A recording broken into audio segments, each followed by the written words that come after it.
counterterrorism forces have descended on a small town after police discovered a couple unconscious, this on Saturday.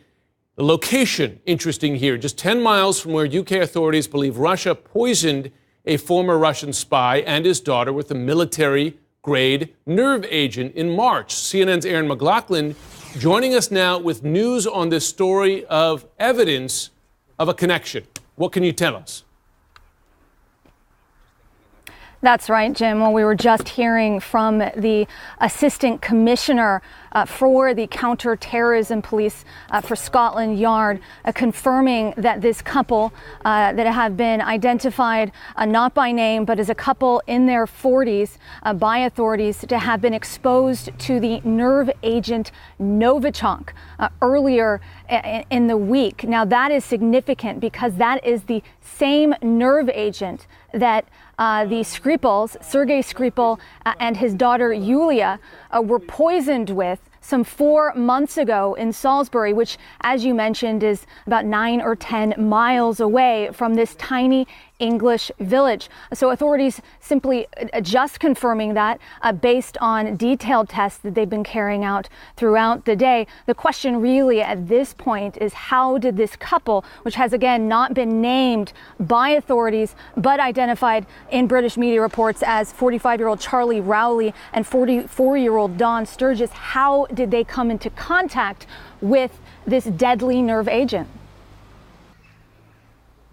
Well, just incredible news there. This was a really shocking attack that the UK and the West blames on Russia when this former Russian spy and his daughter were poisoned in March. We have Phil Mudd with us now. This is truly remarkable. I mean, you have a number of scenarios here. The possibility that Russia used this very rare, very deadly nerve agent again. Why this couple, who knows, was it accidental? As you're looking at this from your perspective, long service in counterterrorism, what possibilities would UK authorities be looking at? There's two things I'm thinking of. First, in the short term, you look at the amount of data you should be able to pick up here. Number one, obviously, who are these people? Would there be any reason for a foreign or domestic service to try to kill them? What is the agent? Who would have the access to that agent? There's a whole bunch of other information that's different in the UK than it would be here. They've got a lot of license plate readers around, a lot more video than we do. Yep. What happened around the compound when this was happening? The second thing I'd be thinking, remember going back to March and the attempted assassination of those individuals by evidently Russian agents in the UK, Helsinki's in a week and a half. If this turns out to be, and we don't know this yet, obviously, but if this turns out to be something similar to what happens in March, there's going to be a phone call from Prime Minister Theresa May to the President of the United States. I got to believe saying, you got to stand up for us. Listen, I spoke as recently as this morning with a European leader who brought up, this prior to this news today, brought up that Skripal poisoning as really a game changer in terms of the West's relationship with Russia and the level of aggression that Russia was willing to exercise, poisoning someone on UK soil, not within Russia's border areas in Ukraine, whatever, but in the UK, that their view of that was truly a qualitative step further. If you were to have a second incident like that, explain the repercussions. I think you have to put this the question you're asking in context. First, typically, NATO allies, particularly the Brits, would look to the Americans and say, you got to be in the lead.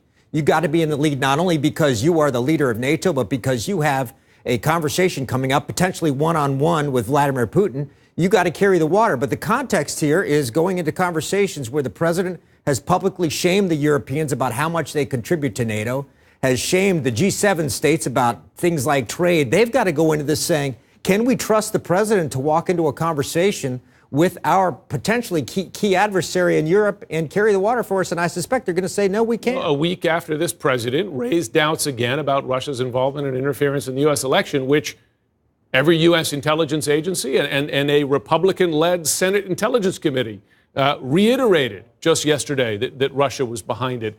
Has Russia, in your experience, ever been, and again, assuming this is tied to Russia, but it is a Russian-made military nerve agent, has Russia ever been this brazen in terms of its exercise of power and violence abroad, if this is indeed tied to the previous poisoning? Sure.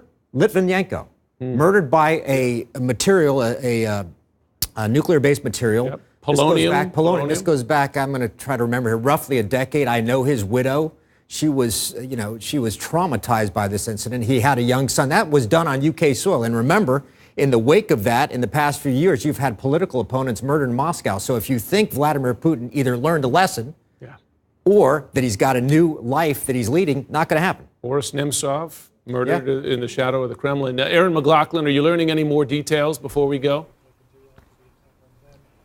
Well, about the condition of the couple, Jim, authorities are saying they are currently in critical condition. But I think it's important, all of this, to point out when this initially happened, when authorities initially responded to this incident, they thought it was the product of a drug overdose. This is a local British couple. There is a drug problem, according to residents I've been talking to in this area. Now, that was their speculation on Saturday. Now it's Wednesday, and now they're saying Novichock. So the question is, what happened between now and then led them to this conclusion?